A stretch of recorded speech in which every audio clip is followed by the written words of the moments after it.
Okay, how's everyone doing this morning? Everybody hear me okay? Okay, because that's what I hear a lot of times is, Paul, you've got a really quiet voice. Can you speak up? But today with the outstanding PA system we've got going on here, I could probably talk really quiet and you'd still be able to hear me. Is that true? Okay, so how many people in here have either seen me before, heard my presentations, or sat down with me? So I'm seeing a lot of familiar faces. That's good, because normally when I come out here, I have to kind of convince my audience. Because a lot of people are asking, well, what's a librarian doing here? What can the library do for me in my career transition? And that's the question, hopefully, I'm going to answer for you today, is how can we help you at the St. Louis County Library? Guys ready to get started? Okay. What I'm going to do first of all is go to the St. Louis County Library's database. And what I'm going to show you is some of the databases we have here at the county library. So the county library's website is slcl.org. So just to see a show of hands, how many people in here are county residents? Okay. How many city residents? How many St. Charles County residents? And how many people are none of the above? Okay, none of the aboves. Where are you from? Jefferson County? Where in Illinois? Edwardsville. What county? Okay.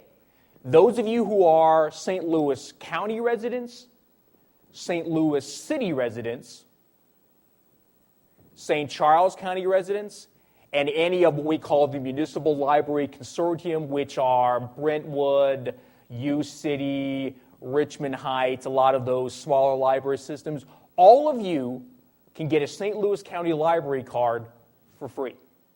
All you have to do is go to any one of our branches.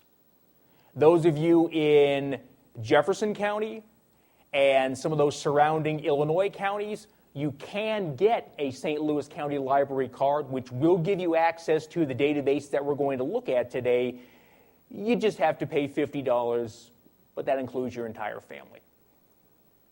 So if you're wondering how to get access to the databases, you need to have a St. Louis County Library card. Everybody okay with that? So let's have a look at the databases. As you can see on the screen, we have got St. Louis County Library's website. We're going to find the databases by clicking on Research.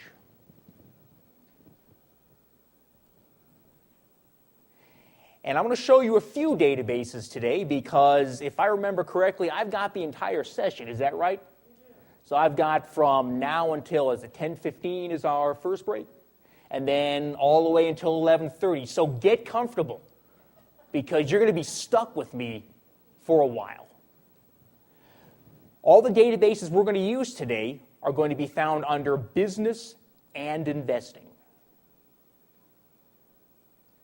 And then I'm going to scroll down and find our first database, which is called ReferenceUSA. Who's used this before? Probably people who have heard me before. But ReferenceUSA allows you to create lists of companies within criteria that you select for companies within a certain area. And I'll give you an example of what that means. So I'm going to click on ReferenceUSA Home Access. If we were at the St. Louis County Library, any of our locations, I'd choose Library Access. But I'm going to click on ReferenceUSA Home Access. And it asks me for my library card. Remember that? So I'm going to type in my last name.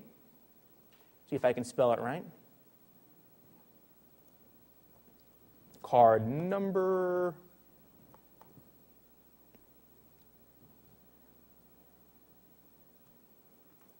And then my PIN number.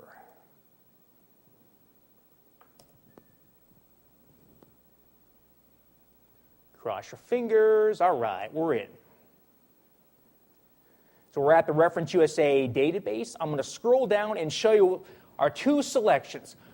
We've got U.S. businesses and U.S. standard white pages. Now, U.S. standard white pages is a lot like switchboard.com or Anywho or whitepages.com. Any of those works pretty much the same.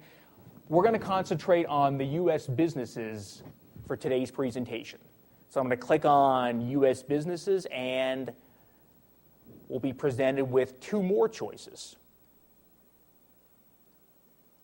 The first one is Quick Search. We have two tabs, Quick Search and Custom Search. Quick Search is when you know the name of a company and you want to find out information about that company. So let's try it out. Somebody give me the name of a company. Mallinckrodt, okay. Now I got to figure out how to spell Mallinckrodt. Okay, let's see.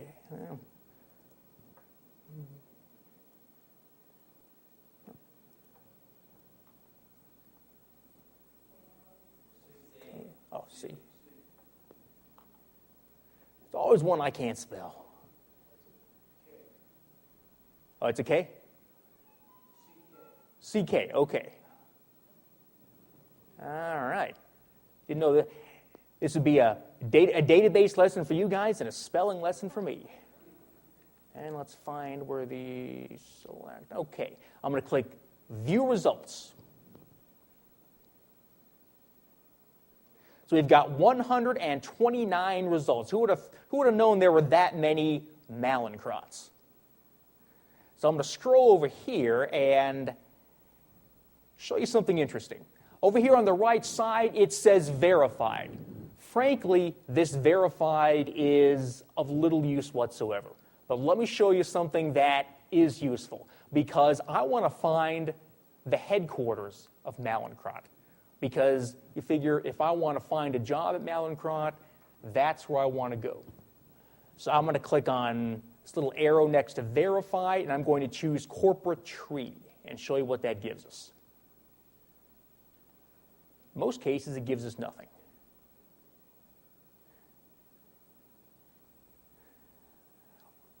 So I'm on page 1 of 6, as you can see down here at the bottom. So I'm going to move myself forward.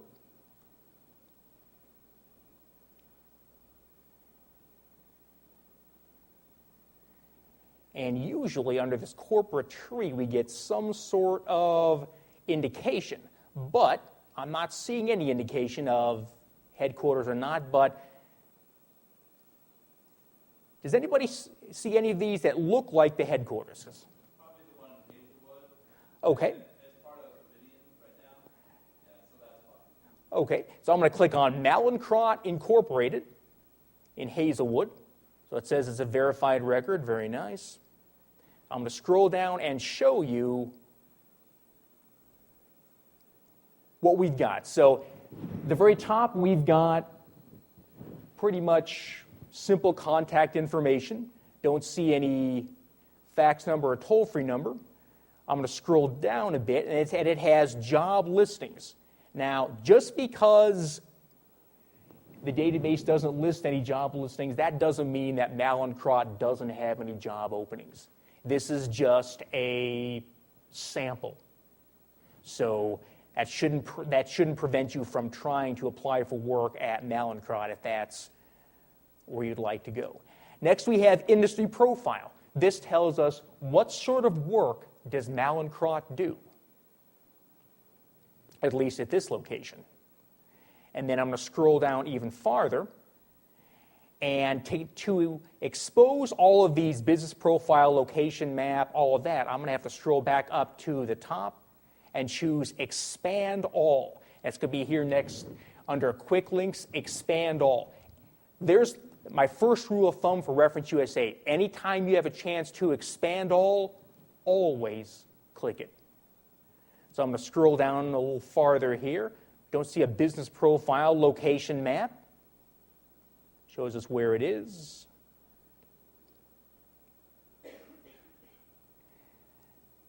Location employees 1 to 4. So chances are This is not the headquarters. We are seeing some interesting information here, though. Hours of operation, management directory. So if you were looking to apply to Mallinckrodt, this probably wouldn't be a place you go because this isn't the headquarters. Having said that, we now have a management directory for this location. So if you wanted to give them a call and talk to the manager, for instance, you now know to ask for Mark Hall.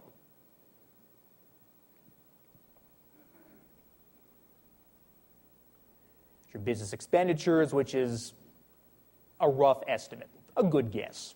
Doesn't mean they exactly spend this amount of money, number of employees, so chances are this was founded around 2011, or at least created around that time. Some UCC filings, nearby businesses, COVIDian, and then some competitors' reports. Questions about what we've just done with ReferenceUSA? Okay, let's create a list. What I'm going to do here is click New Search, and we'll see that at the top of the page, New Search. This time, we're going to choose Custom Search, the second tab. And this is where you'll likely be using ReferenceUSA most of the time, is Custom Search. Now again, the rule of thumb with ReferenceUSA is to click Expand All, and over on the left side, this shows us all of our criteria. And I kind of scroll through here to give you an idea of how we can limit our search. Now this is useful for creating lists of companies within a certain industry and in a certain geographic location. So most of this we're not going to use for this search. But let's try a sample search here. What sort of company in terms of industry would you like to find? What sort of industries are you looking to apply to or are applying to?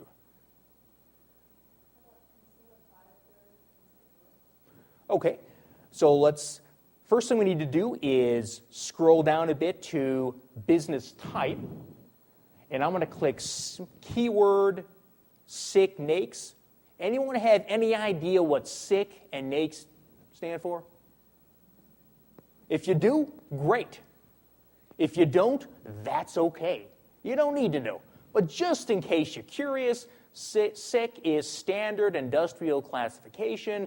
NAICS is North American Industrial Classification System. They're basically systems created by the U.S. government to classify companies. If you want to use SIC and NAICS codes to do your searches, you can, but I prefer keyword searching, and I'll show you why. So I'm going to click on keyword, and it gives us a box up here under Search All NAICS where we can type in our type of company that we want to find, our industry. So I'm going to type in consumer products, these easy words I can spell. And you can kind of see the wheels are turning under results. Sometimes the wheels take a while to turn, but we have a list here. Now, the trick is to figure out whether any of these are relevant to our search. So I'm going to kind of scroll through here, and any one that you think is relevant, let me know, and we'll select them and add them to our search.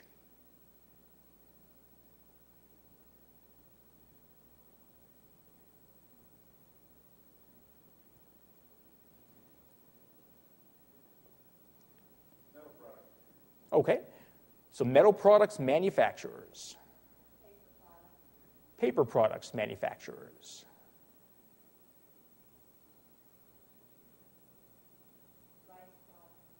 Rice products. Shows you how narrow ReferenceUSA can be in some of these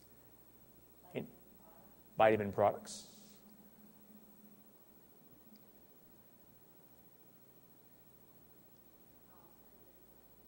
call centers.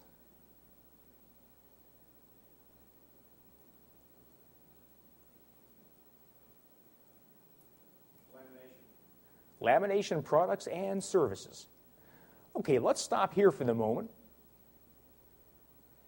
So we've got our industry types selected. Now we need to choose our geographic criteria. Now, there's another rule of thumb here. There's a lot of rules of thumb in my database presentations, but rule of thumb with geography is do not choose more than one. The problem with choosing more than one is the database will default to the larger entity. So where would you like these companies to be? We can go city, we can go county. Okay, by St. Louis, what do you mean? Metro area. Metro area is a good way to search in St. Louis because you get city, you get county, you get St. Charles, you get the surrounding Illinois counties, you get Jefferson, so you get a lot of the area that most of us are from. So Does it default to a radius default? it doesn't default to a radius. It actually takes the Census Department's metropolitan statistical area for St. Louis and gives you all the areas within that. So I'm going to choose state and Missouri. And it's going to give us a list of all of the metro areas in the state of Missouri, including Farmington, Kirksville, all these teeming metropolises, if that's a word. I'm going to choose St. Louis, and notice it goes St. Louis, Missouri, Illinois. Kind of a reminder that, that you're looking at the metropolitan statistical area. Now, these are the only ones that I'm going to use for this search, but I do want to show you a couple other criteria that you may find useful in your own searches. First of all, business size. Let's say that you only want to search for larger companies or smaller companies. You can tell ReferenceUSA how large a company's to search for within either the number of employees or the sales volume. Also, headquarters/branch. Sometimes you may be doing a search and you're getting all these branch offices. If you only want the headquarters, which might have helped us with Mallinckrodt, then you can choose headquarters and branch, and it'll let you designate only find the headquarters. That's good for looking at banks, because banks have so many branches. You just want to apply to the headquarters and know where that is. That's a good way to designate that. Any questions before we do our search? Yes, sir.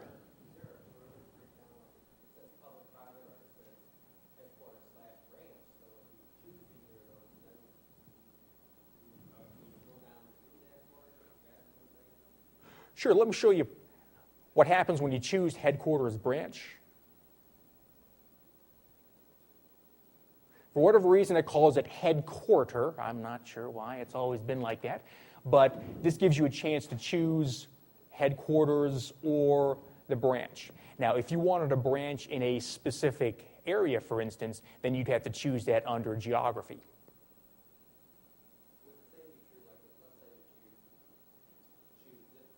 Metro. If you choose zip code instead of metro, would you be able to drill down further to say within a radius of that zip code? What you do is if you chose zip code, it would give you all of the branches within that zip code. But you can do a radius search in ReferenceUSA. That's one of the geography criteria. And the way radius works in ReferenceUSA is you choose it, and then it's a radius of a particular zip code or of an address. And then you choose how wide a radius you want. So you could choose metro and radius. Well, I did that just to show it to you. But I do not recommend using more than one geographic criteria at one time. Thank you.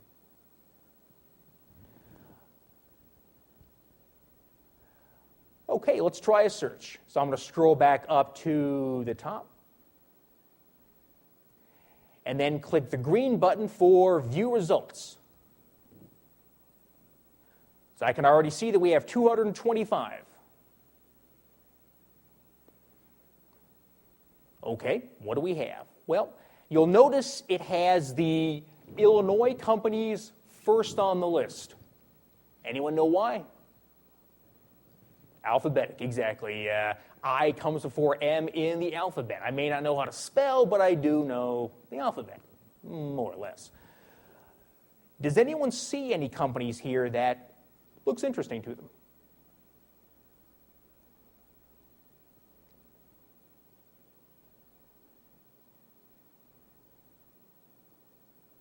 So we've got 9 pages, and there are 25 companies per page. So we're starting to get into the Missouri companies now.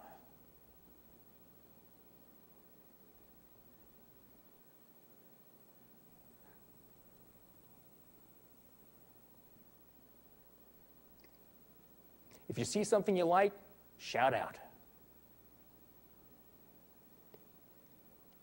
I'm kind of curious, artistic laminations. I have no idea. Well, I have an idea of what this might be, but frankly, lamination, as I remember it, was like you'd laminate a poster or something in school. So I have no idea what these guys can do.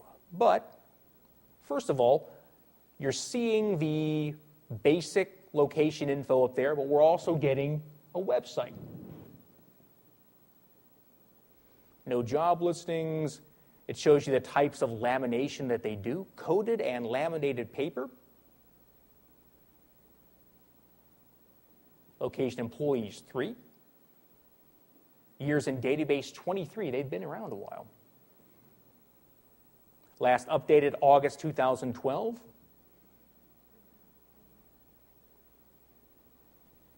So I'm going to need to click my Expand All in order to see the management directory. Did you give a D&B rating? This does not, because it's a different company than Dun & Bradstreet. This is ReferenceUSA, which is a subsidiary of InfoUSA.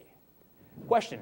Yeah, I saw a credit score there. I'm assuming that is not the BBB. Do they show BBB accreditations on these? Don't show Better Business Bureau, but that's a good question. Let me scroll down here to the credit rating score. Okay, sometimes I criticize databases. That's just who I am. And I'm going to criticize ReferenceUSA right now. This credit rating score is just about useless. It's a best guess based on similar companies of a similar size, of a similar industry in the geographic area. But it's a wild guess. One thing to consider is they give you a credit rating score A for free. Then you can buy a full credit report from Experian. So they give you information, and then they make you pay for other information. I'll let you make up your mind from there. Don't have a management directory, likely because they are so small. Sure. Charter on there. Okay. Charter is big. Charter Communications.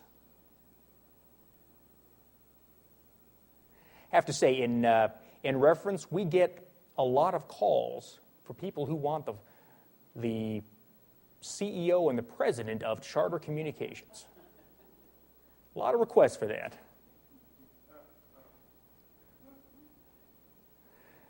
So we've got our address up here, and I'm going to scroll down. We've got some jobs. As you might expect, the larger the company, the more information you get about that company. So this is everything that Charter does. And you'll notice we got this because we designated call centers as one of our choices. Little company description, have our map, have our demographics, 700 employees at that location, 16,000 But sales volume, wow. Credit rating score, A+. Get a larger management directory here. Sometimes we get biographies. Here's Kevin D. Howard. And the only reason why this company, or Mr. Howard has his biography here is Charter decided to provide that.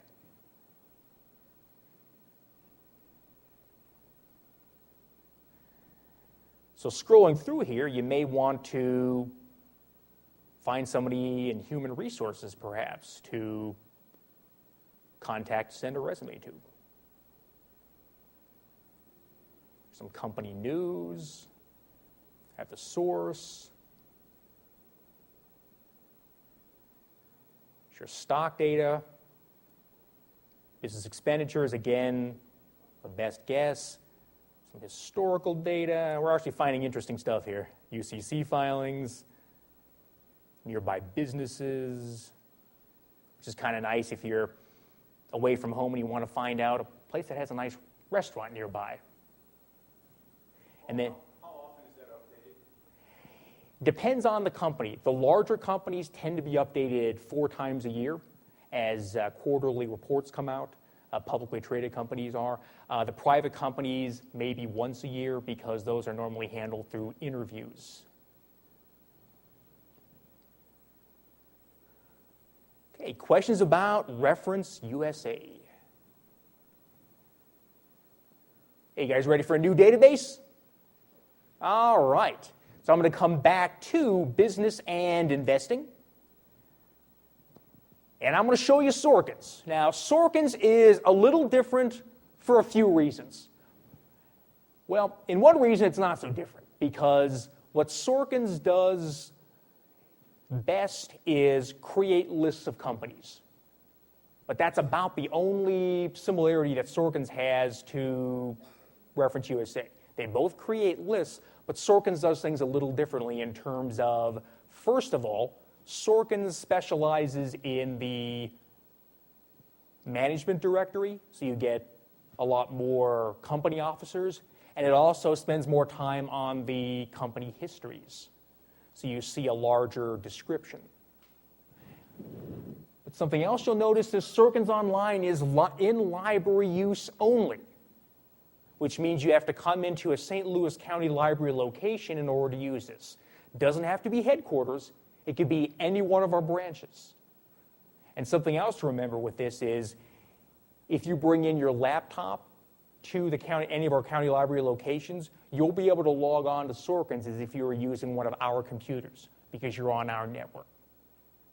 Yes, sir. We have to be in the county. I'm in St. Charles, so would I be able to go to St. Charles, or do I have to go to a county library? I don't know off the top of my head whether St. Charles does subscribe to Sorkins. I don't believe so, but they might. You should have a handout that John Mikowski created last year that shows which libraries have which databases. So I'm going to click on Sorkins Online.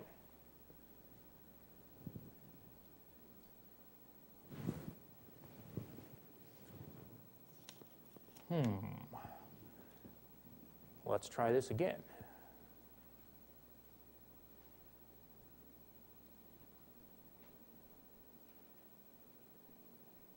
Because what should have happened is I should have gone to the Sorkins website and they should have given me a way to log in.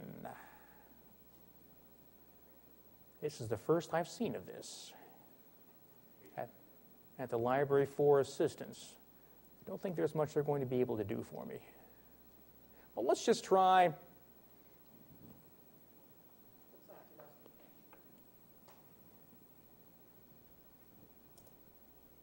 Okay, so we're going to Sorkins.com. And now let's see if we can log in.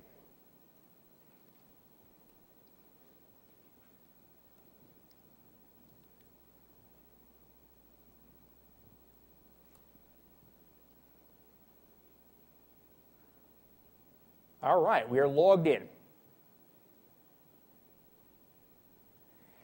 Now, Sorkins, like I said, is a little different. One way Sorkins is different is that they're a small family-owned company, St. Louis-based company. So Sorkins' territory is St. Louis, Chicago, Kansas City, with some interim areas in between St. Louis and Kansas City and within St. Louis and Chicago. So their reach is not nationwide like Reference USA. Sorkins is more St. Louis oriented. And Sorkins' searching fields are a little different also. So I'm going to go over here on the left side under business searches, and I'm going to click on combination. So you'll notice under region, here are all the regions that Sorkins services. I'm going to scroll down a bit, and there's a few ways we can search Sorkins. If we know the name of the company, we can type that in. We can go keyword, or my favorite way to search is by major industry. And keep in mind, when you look at these industries, also consider that there are sub-industries within each of these. So does anyone see any major industries that you'd like us to do a search on? Healthcare, okay. So I click on healthcare. So now we have all of these smaller industries. So in here, where should we go?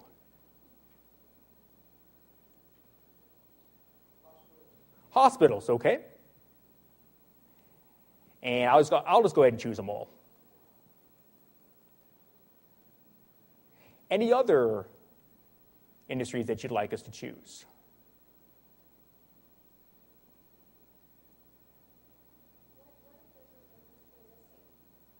If there's an industry missing, what you can do is choose these if you want to keep these, and then we'll go continue.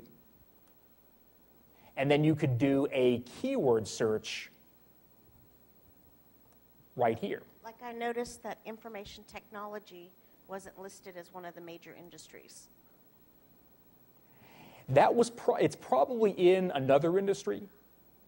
Unfortunately, once I choose the major industry, healthcare, I lose the other major industries. Again, Sorkins is a little idiosyncratic sometimes. But let's stick with healthcare for the moment, and then once we're finished with healthcare, then we can go back and find information technology. It's probably within one of those other industries. Now, Sorkins has some kind of funny ways of searching. For instance, personnel function. Now, this would be good if we wanted to apply for jobs or apply for a job here, so we could choose personnel, human resources. Now, I don't recommend using this as your primary or initial search. The reason why is that if a company doesn't list somebody as personnel or human resources, you won't find them. So I recommend using that as a secondary search. Broaden your search in the beginning and then narrow it down later on. We can also search for personnel hierarchy. If we only want to contact the president of a company, we could go presidents, chairmen, CEOs. I'll scroll down to let you see that. And then farther down below, we've got sales and employees. This is very similar to what we saw with Reference USA in terms of finding a certain size of companies. We've got our ownership over here as well. And then year founded. This is good if you want to find the newest of the new companies. So I'm going to click search and see what we get.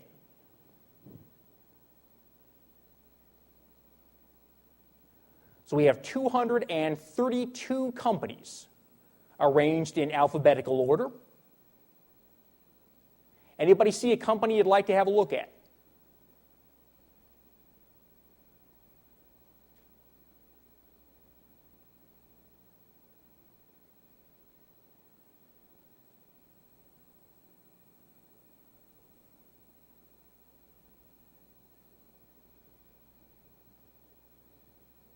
I'm going to click on St. Francis Hospital. You notice, unlike ReferenceUSA, you can't click on these, but never fear. As I said, Sorkins is a little idiosyncratic in their interface. So the first thing I have to do is click Check All in the upper left corner, and then click View Profiles.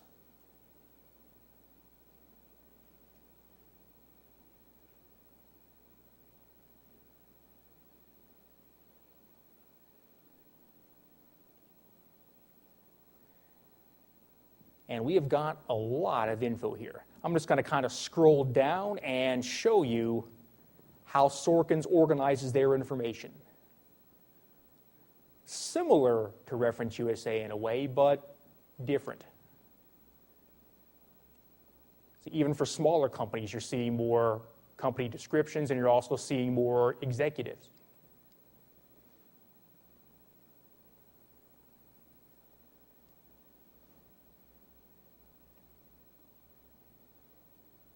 You even have members of the board.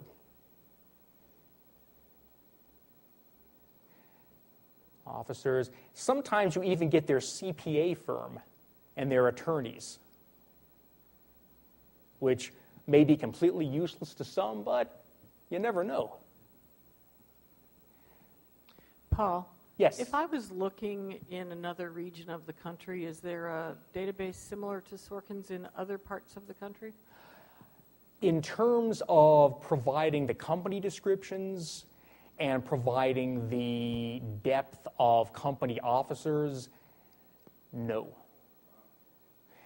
The thing about the databases, and something that brings me to a good point, is I strongly recommend using databases in concert. What I mean by that is, if you're searching for a certain type of company, do a search in ReferenceUSA. Do a search in Sorkins. Compare your information.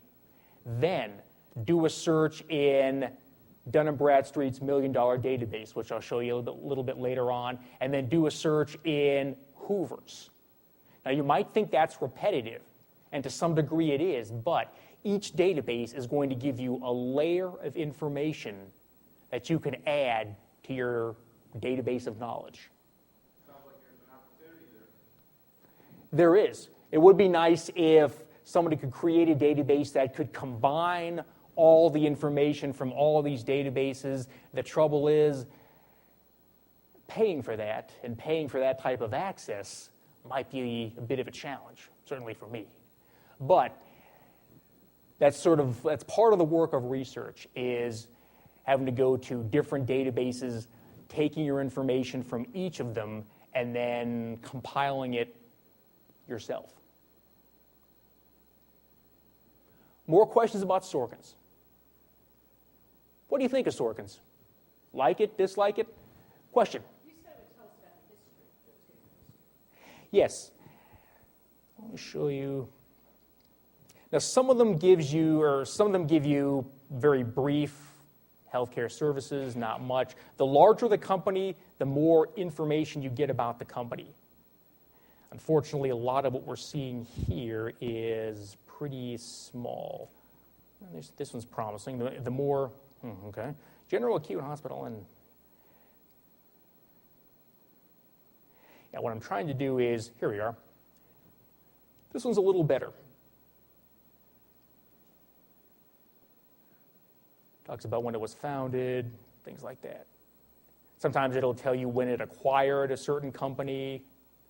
Basically, the information that you're getting here is taken from company literature, company-created material.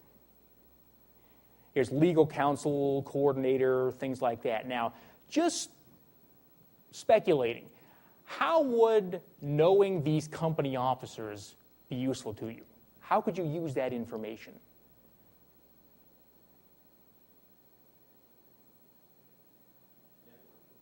Networking. What I recommend people do whenever I sit down with them is, once you find maybe 20 companies that really jump out at you, that really fit where you're looking to go, read their list of company officers, see who you may know. Search them on LinkedIn. Maybe you have a second-level connection. Maybe you have a third-level connection. Maybe you have somebody who knows this person who can introduce you. I mean, I'm a big fan of LinkedIn, so anybody who wants to link to me after I'm finished speaking, I accept all invitations because I think the more people you know, the better off you are. And of course, those of you who are strong into networking, and hopefully every one of you is strong into networking, know that to be true. The more people you know, the better off you'll be in terms of just your overall life happiness and your chances of finding your next career. Any questions about Sorkins? Yes, sir. Thank you. You mentioned that you were doing a click all, I think, check all at the top, but you also initially clicked on St. Francis Hospital. Would you have been able to go into that single one, or was that an idiosyncrasy of the program? Yes, you could. I'm going to hit my back button and demonstrate that for you. I'm going to uncheck all. Well, clear. There you go. And then you could choose, I'll just choose ASC, and then we'll click View Profiles. Okay, thank you. You're welcome. Now, you may have noticed the mini profiles. Let me show you the difference. Here's the profile. And then here is the mini profile. I much prefer the profiles. Just because I think all information is valuable. So the more information you can get, the better off you are. Any more questions about Sorkins? Okay, one thing else I want to tell you before we go to our break is I mentioned people coming in and sitting down with me. That's something I invite you to do. It's a program that we call Book a Librarian. That's where you send me an email, give me a call, and come out to headquarters, and I'll sit down with you and give you a more detailed version of what I'm giving to you here, and also make it applicable to your situation. So we'll sit down and show you exactly how to find the type of companies that you're looking to find. So if that's something that interests you, I've got some of my business cards here, and I'll give those out. Please get in touch with me, and in case I run out of business cards, because it does happen from time to time, just remember my last name is spelled Steensland. That is Steensland. First name is Paul. You can find me on LinkedIn. Okay, is it okay, Ronnie, if we start the break a little early? Okay, because I am between databases.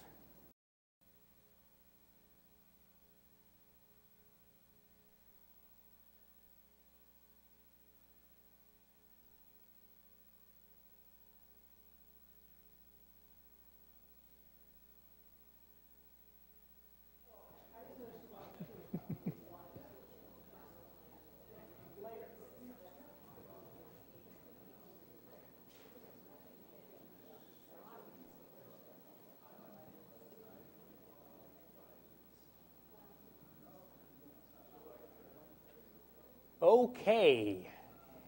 Everyone had a chance to get some refreshments? Excellent. I've got a few more databases for you. We just had a look at Sorkins. So I'm going to scroll back up here under Business and Investing on the St. Louis County Library's homepage. And I'm going to click on Hoovers Premium Online. Now, the first question I get when I show people Hoovers, usually one-on-one, but often in large groups, is, the library has Hoovers?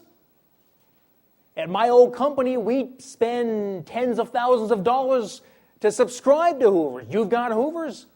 Yes, we have Hoovers. For free. No tens of thousands of dollars, at least, not out of your pocket. So I'm going to click on Continue.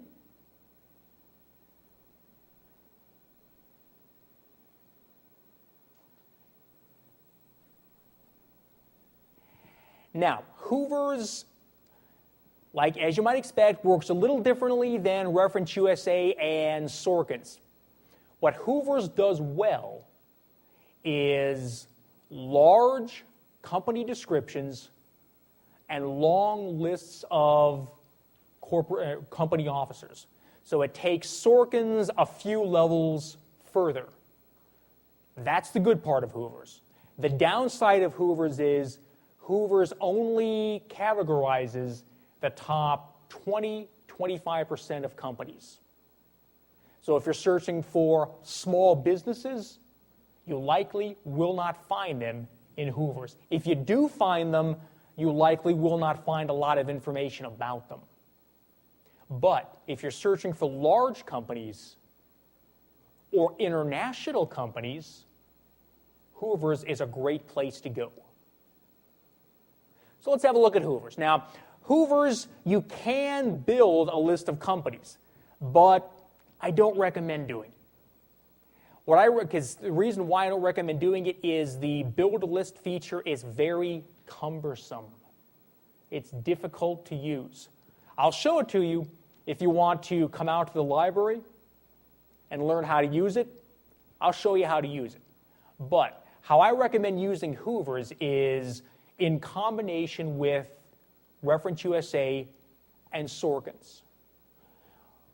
What I would do is take maybe your top 10 to 20 companies, larger companies, search them by name in Hoovers.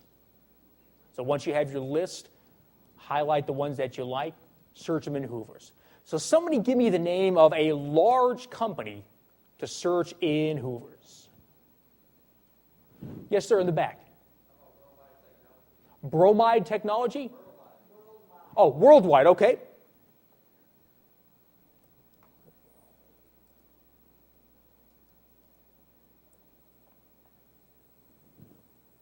Okay, worldwide technology, press enter. Okay, so we have a list of possibilities, and I'm assuming that you want the first one here in St. Louis? Okay, let's click on Worldwide Technology. And it takes us to this page. Now, the first thing I want to show you is, you'll notice Worldwide Technology. This company is covered by David Ramirez. Now, I have no idea who David Ramirez is. I could get a bio on him if I wanted, but this is the only database which gives you the author's name. I'm going to scroll down a little bit farther. I'm going to concentrate on the middle of the screen right here on the right under Key Information first. So we get a lot of the same information that we got from the other databases. Shows you their accountant, number of employees, 1-year growth, 54.5%. That's staggering in this economy. Year of founding, 1990. We've got your primary industries, primary SIC code, primary NAICS code. Even had a latitude and longitude if you want to GPS this. We've got your key financials. Let's click on View Full Financials.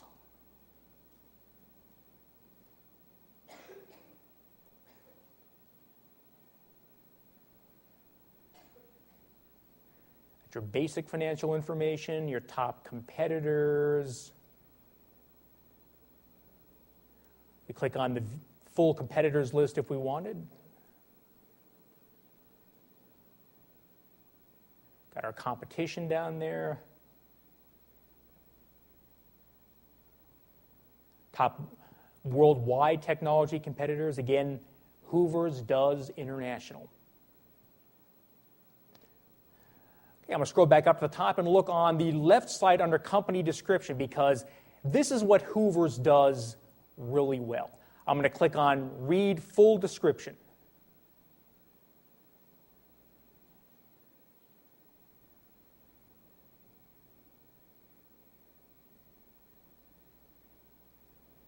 And in fact, sometimes these are even larger. But this is good material for interviews. I'm going to scroll down a little farther, rankings. Let's look at key people. I'm going to click on View More People. And the way Hoovers organizes this is by hierarchy. So top people at the top.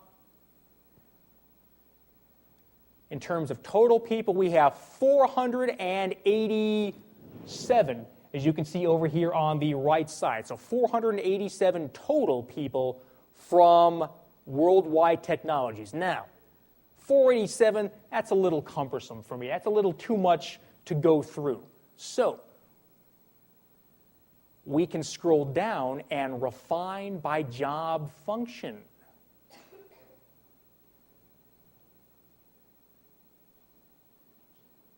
For instance, we can scroll down to human resources.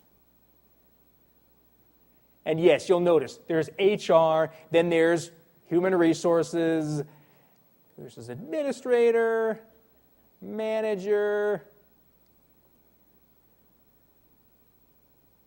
And then I'm going to scroll back up a bit and then click next to Refine Job Title, Go.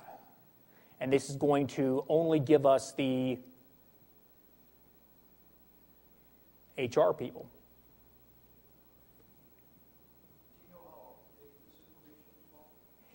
Usually Hoovers is updated 3 to 4 times a year, sometimes even more. So the VP of Human Resources is Ann W. Marr. Let's click on Ann. Let's see what we can learn about her.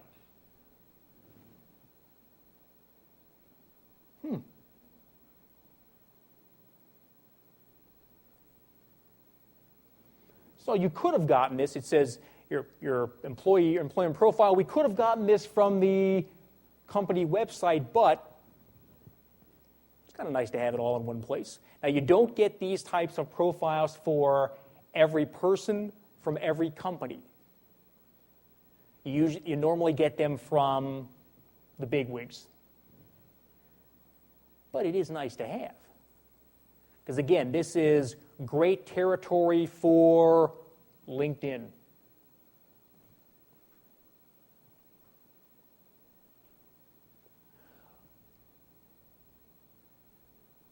Who is looking for IT? Okay, so let's scroll down a bit and I'll clear all first because they did have information technology, IS, IT. Let's just get all these IT people in here. Internet support. Because it may be a situation where you may want to find the people who do the same type of job that you do within this company. It's got them ranked under hierarchy, so I'm not going to attempt to pronounce this person's name.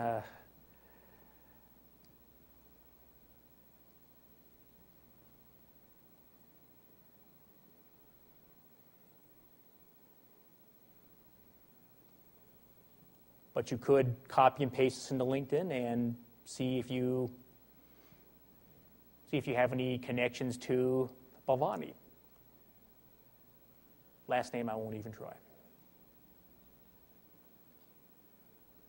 Questions about Hoovers?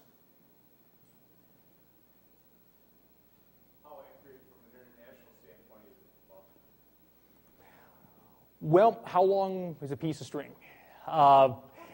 Reason why I answer is that Hoovers does international companies. It does them better than any other database that we have. But at the same time, we don't have any other database outside of the D&B family. When I say D&B family, I mean Hoovers, D&B's $1 Million Database, which I'll show you next, that cover international companies. So in terms of resources that cover international companies, this is the only database we have that can do that. I'd say it's pretty good, but That's just my best guess. More questions about Hoovers? Yes, ma'am. Yes, ma'am. Hoovers is, oh, no, excuse me, I take it back. Hoovers is available from home. The only database which is library access only is Sorkins. Everything else is available from home with our library card. Yes, sir.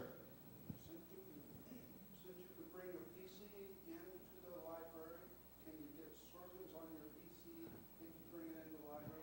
Yes, you can. The question was, if you bring your PC, your laptop, your tablet into the library, would the library consider you library access? Yes. The reason why is that you're on our network. It recognizes you as a visitor to our network, but you're still on our network, you're still on our Wi-Fi, you still get access to Sorkins.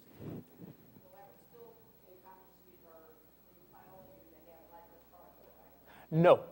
You could come into the library and bring your laptop, even if you don't have a card, and use our databases as if you were using one of our library computers. Good question.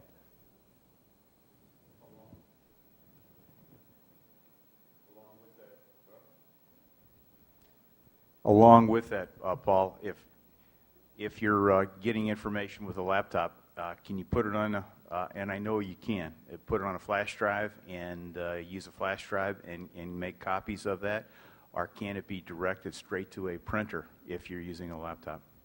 Okay, two questions. Let's answer the second one first. We don't have a remote printing capability at our library at the moment. We're hoping to have that in the future, but if you saw something that you wanted to print out from your laptop, you'd have to save it to a flash drive and then sign in with your library card or your photo ID to one of our library computers and print it off from there. Second question, or first question that he asked was, do we have, actually, can you repeat your first question? I'm sorry, I forgot it. I think you answered it. Now, when you do it, just the printing capability with a laptop, or if you have your own laptop, if you use a flash drive, you mentioned that the remote capability, you don't have that as yet. The flash drive, there is a cost associated with that also, is there not? Yes, it is. Printouts from county library printers are 10 cents per page. Okay. Yes, ma'am. Printing to a PDF, is there a fee for that to save on your laptop? It'd be the same thing if you printed a PDF or printed a Microsoft Word document on our computers. It'd be 10 cents per page.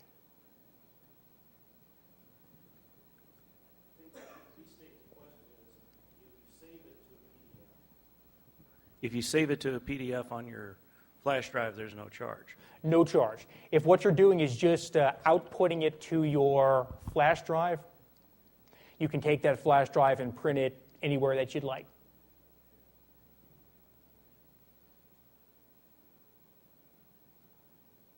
Okay. Let's move on to Dun & Bradstreet's $1 Million Database. Now, I have kind of a love-hate relationship with the $1 Million Database. On the one hand, I love the information that this database can provide. You'll notice a little D&B in there. That means Dun & Bradstreet, from the same family of databases as Hoovers. So I love the content. I love the information. I love the data that comes from $1 Million Database. What I don't like is the interface, and I'll show you why. So I'm going to click on $1 Million Database. This is one of those databases I don't often show this one when I present because it is kind of complicated. This is one that would be much better to look at sitting down in the library. So I'm going to click Continue over here. My other problem with $1 Million Database is they just changed the interface. It was already complicated. Now it's just complicated and different. So let's try an advanced search up here at the top. Got our criteria over here on the left side. Let's try location. Again, what I'm going to try to do is construct a similar search to what we've done with ReferenceUSA and Sorkins. So, we select our criteria. Let's stick with MSA. And then we add. And now we choose our metro area, not by state, but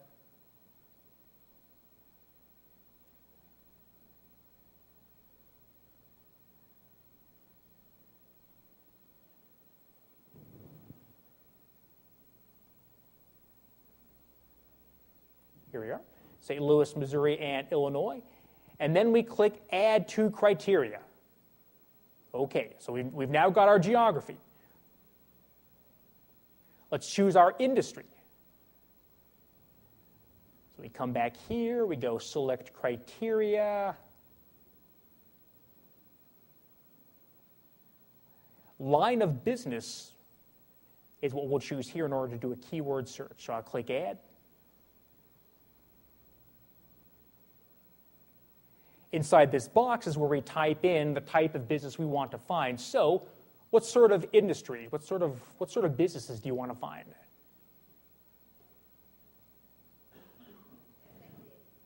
SAP? What is SAP?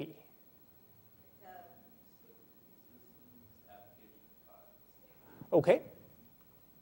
Systems app. Oh.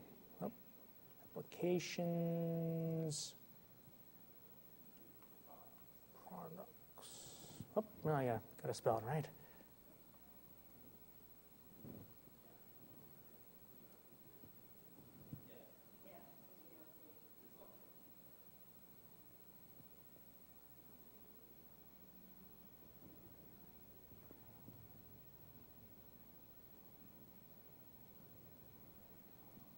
Well, I don't see anything yet. Did I spell something wrong, or?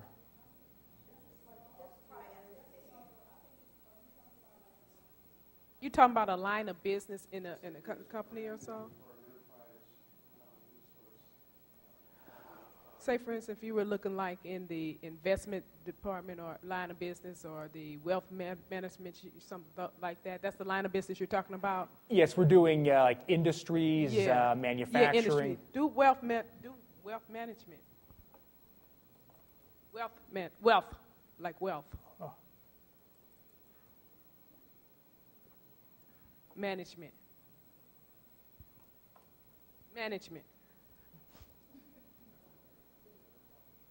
Yeah, the trouble is No. I'm typing and it's trying to search. Oh, okay. Payroll, yeah, payroll. Because the pet industry benefits all those business lines. Huh?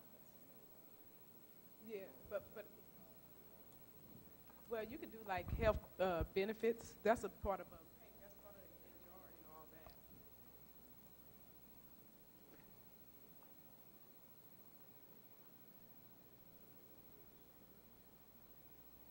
Yeah, I just want to get something at this But in point. the industry, you have lines of businesses. So like you have wealth management, you have your IPT, information technology. Okay, I'm just going to try information services consumer. Are you starting to understand why I have a love-hate relationship with this database? I mean, I love what it could do. I just wish it did it a little better and a little faster. Okay, so we've got our region in terms of location. We got our geography. We have our industry. I'm not going to worry about size. I'm to the point where I just want to do the search. But what it does do is it lets you know down here at the bottom, here are our criteria. So I'm going to scroll over here and click Run Search.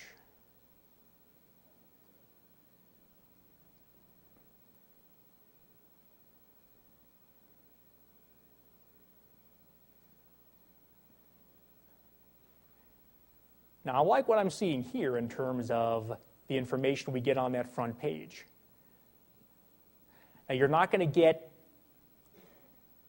the amount of information that you get from Sorkins in terms of your company description, your company officers, things like that, but what you will get is more data. It's more numbers-oriented than prose-oriented or word-oriented.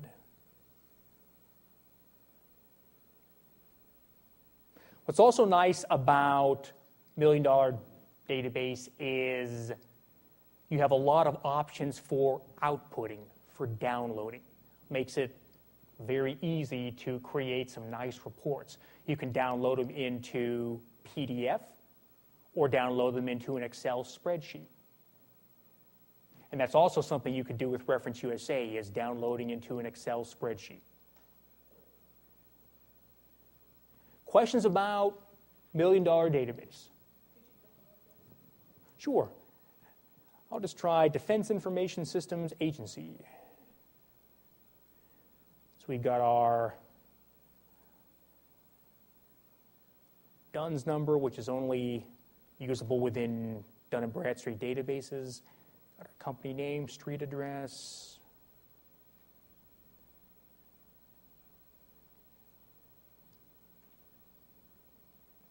That global ultimate parent is often useful. Government of the United States.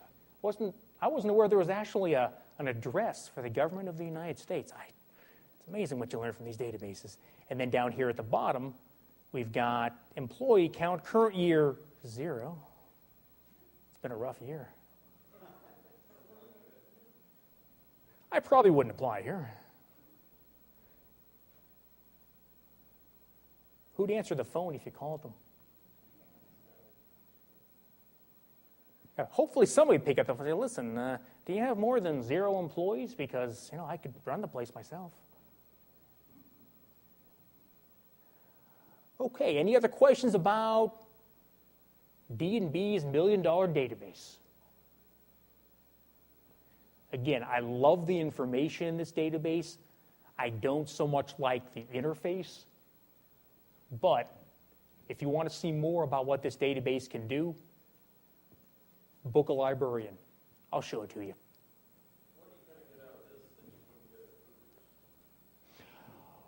What you get out of D&B's $1 Million Database is smaller companies.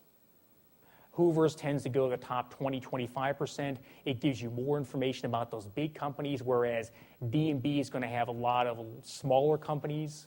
Again, it says $1 Million Database, so it's companies with around $1 million in sales. Now, they do have some smaller companies on top of that, but if you create a list through $1 Million Database, you get the smaller ones. And something else I'd recommend you do is you do the same search or as close as possible as I recommended with Sorkins, ReferenceUSA.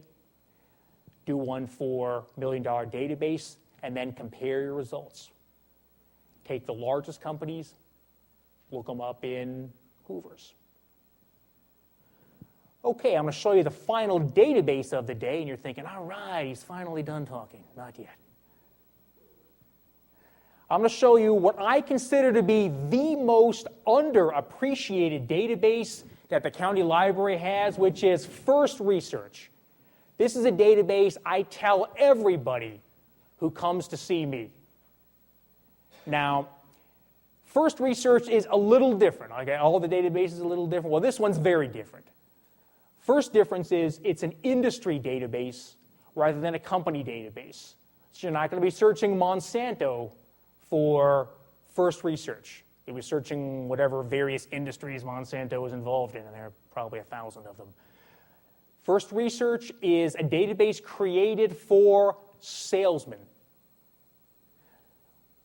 What they would do is use First Research to learn as much about an industry as possible before they make their cold calls, because it also has a list of cold calls.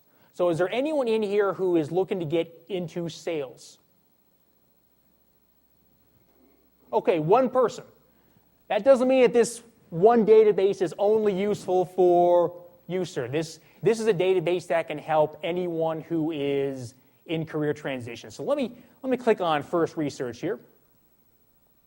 Now this is a database you have to jump through kind of a few hoops here. So I'm going to click on Continue, and then Continue, and then over here Submit. It's worth the wait, folks. It really is. So search for industry and geographic profile. So somebody give me an industry. Publishing, all right. I understand that industry has been hard hit. So we go publishing. So we scroll down.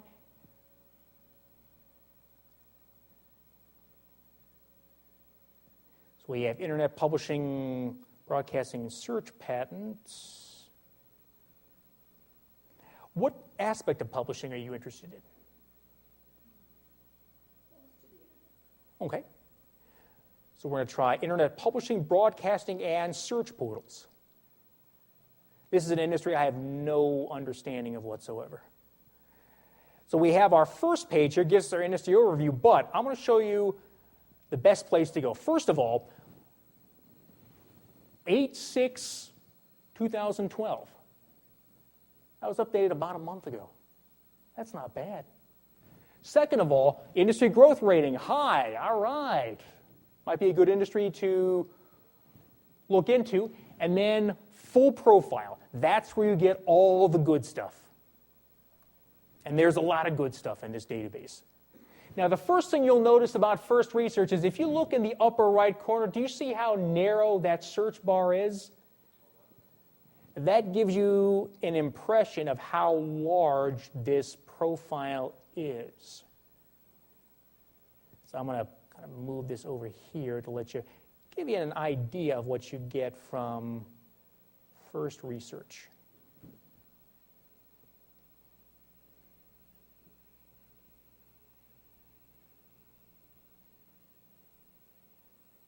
Again, think of this from a salesman's point of view, but also think of it from a job hunter's point of view. How might you use this information?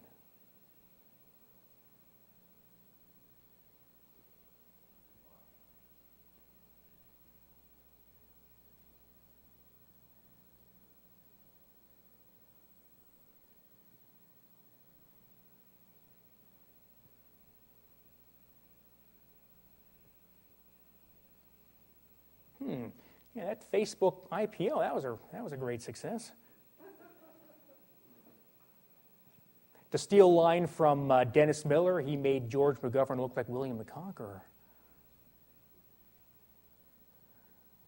Industry indicators, industry forecast.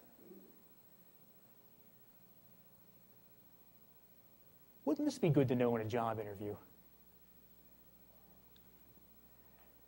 Tell you a true story. I had a customer ask me to marry her after I showed her this information. I did not accept, but we're friends.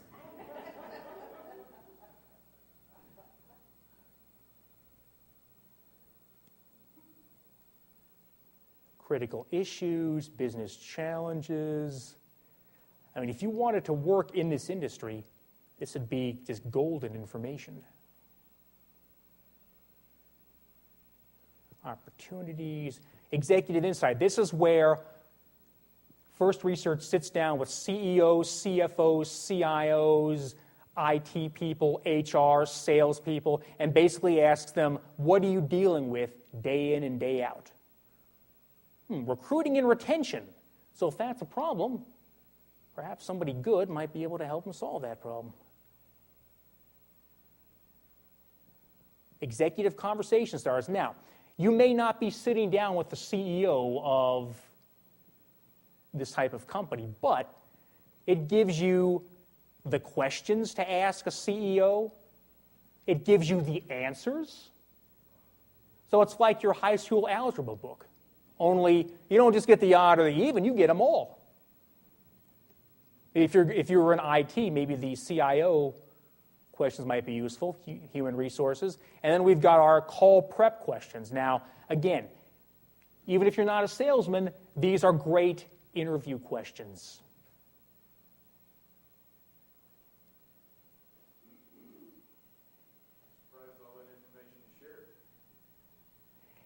If it were company specific, it might not be.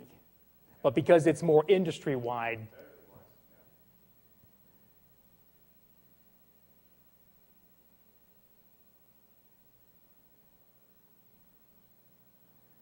Okay, now we come to the part of the database that I don't understand at all because I don't know the first thing about finance. But if you do, it gives us all kinds of wonderful stuff about balance sheets and financial ratios. Again, when it comes to financial ratios, I'm kind of like the early humans from the beginning of 2001. You know, I have no idea what's going on. I just look at it and say, okay, fine, it's got to mean something to somebody. But economic statistics and information, 2007 was a bad year. Industry websites and glossary of acronyms. So, did First Research live up to my advanced billing? Glad you like it. Any questions about it?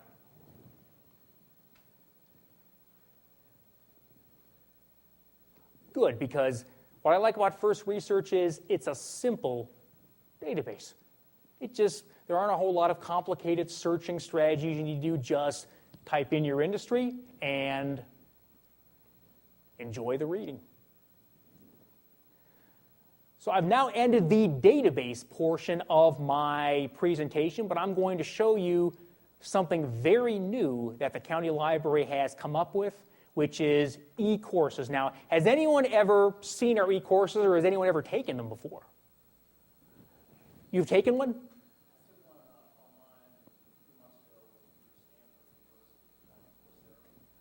Mm-hmm. Okay, our e-courses aren't university level. Ours are a little more basic in terms of, say, learning Microsoft Office products, learning entrepreneurial skills. There are quite a few different categories. Let me show you what we've got.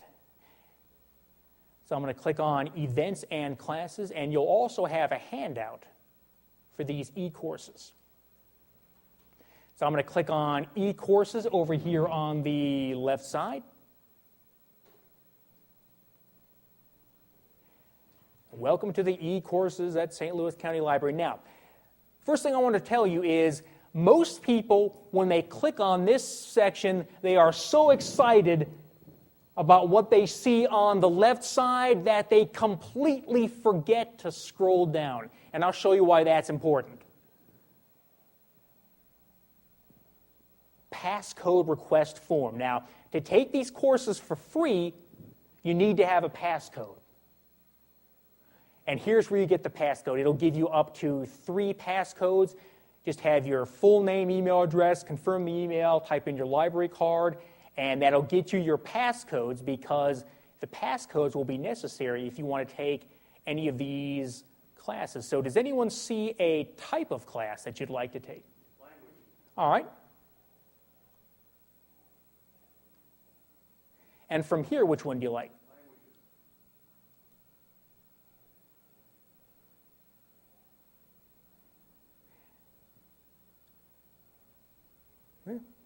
You'll notice the price tag there. Price is right as long as you have your passcodes. Now, one thing I do want to say about languages, in addition to the e-courses, the county library has a database called Mango Languages. And you'll find that on our list of databases under Research. Mango is similar to Rosetta Stone. You've seen that before. Unfortunately, Rosetta Stone doesn't sell to public libraries anymore, so We use a product called Mango Languages, which is excellent. I've heard a lot of people, a lot of customers have taken these courses and have been very, very happy with them.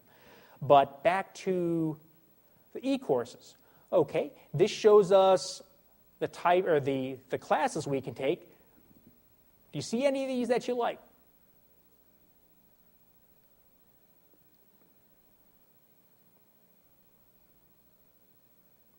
And you'll also notice down beneath each class, you've got your start date. So if you make up your mind quickly, you can start tomorrow. Let's just take the first one.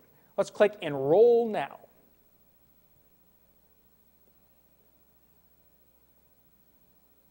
Okay, we want September 19th because we are a motivated student. We want to get started real fast. Now, what you'll have to do first is, over here on the right side, create your account. And let's see if mine is still valid here.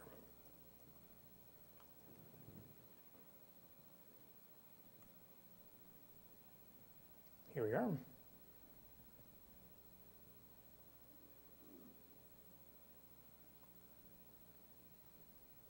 Account information, student information.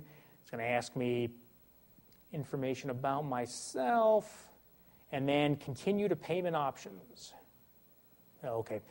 What would happen if I filled all this in, and frankly, I don't really want to fill all this in because I think your time is valuable too. What you will get is a place to type in your passcode.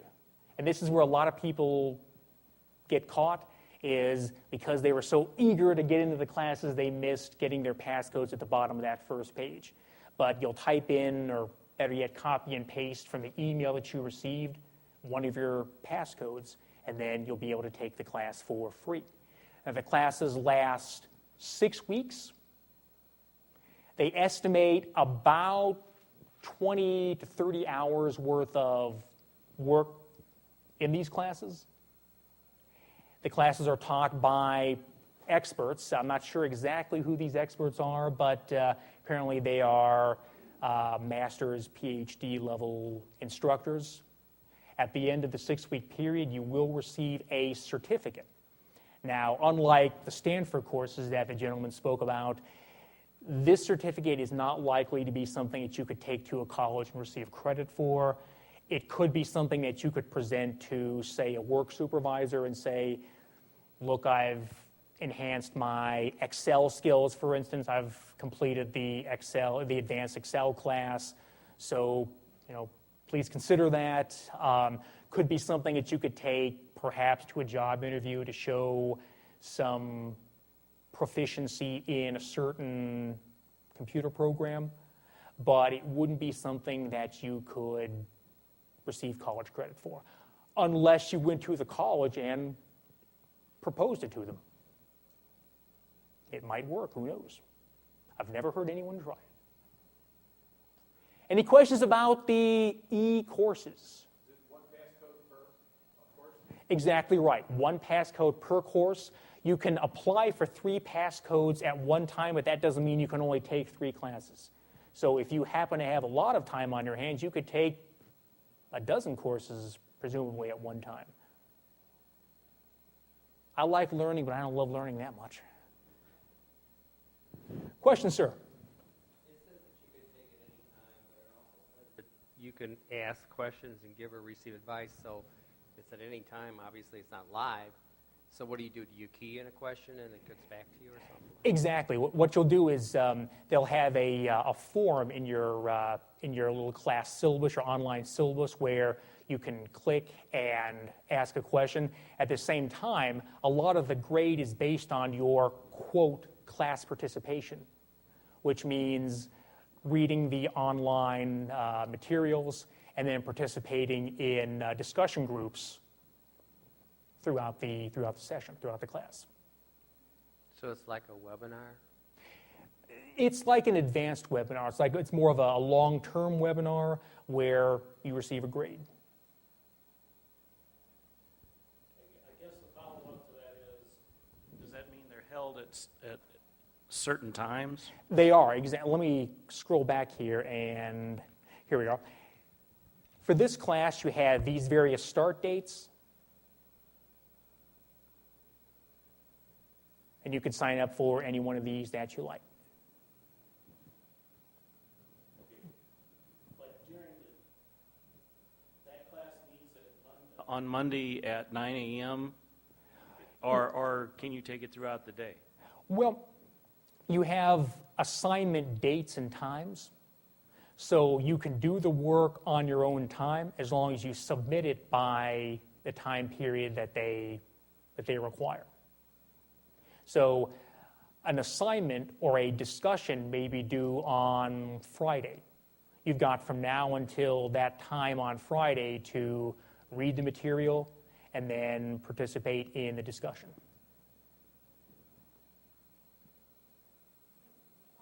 If I could just ask further, the September 9th, is that a hyperlink?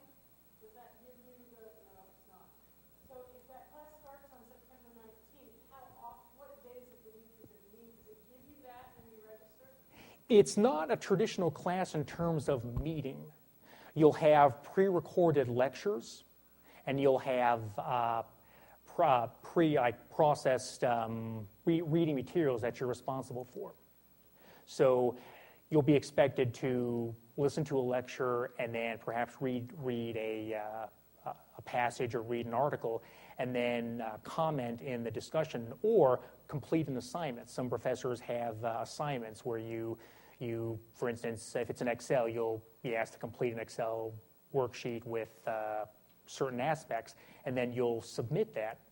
And then it may be a situation where it'll be reviewed by your classmates, or it may be graded by the professor with various comments. So just to further define that,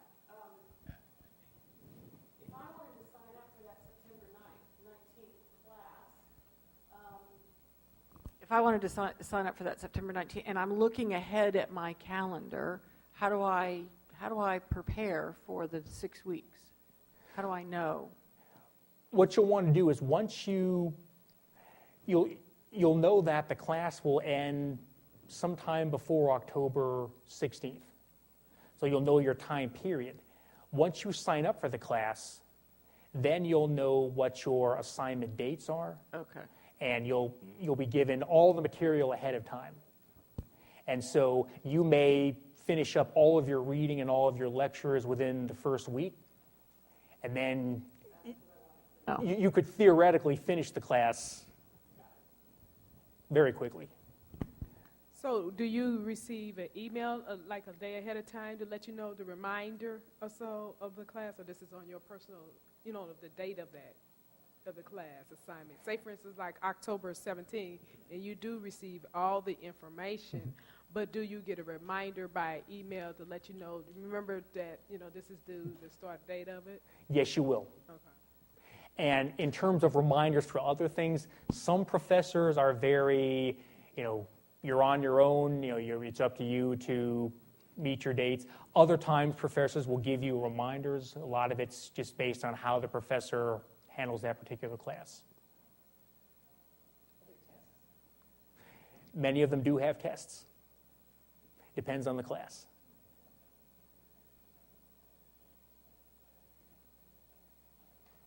Okay, any final questions about the St. Louis County Library e-courses? And like the databases, they are free as long as you have your county library card. For those of you in Illinois or some of the surrounding Missouri counties, e-course access is the same as database access. So if you buy your card for $50, you'll get database access in addition to e-course access. Okay, does anybody have any final questions? Yes, sir. This is for the e-class. I signed up for one that starts tomorrow. It's a Microsoft class. And I think what sold me on it is when you go into the class, there was an example. There was like chapter 1 of this particular class I was going to take. was available for viewing. You could even look at the quiz at the end of the chapter. Exactly. And that's a good way to kind of understand, is this the right course for me? Yeah. Okay, does anyone have any final questions about the e-courses? Any final questions about any of the databases we looked at?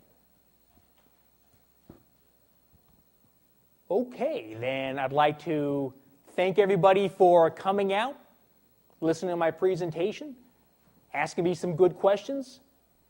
And like I said before, link to me on LinkedIn if you like, and contact me for Book of Librarians. I'm happy to sit down with anyone who's interested and show you these databases in greater detail, as well as show you how to personalize these databases for your own types of searches.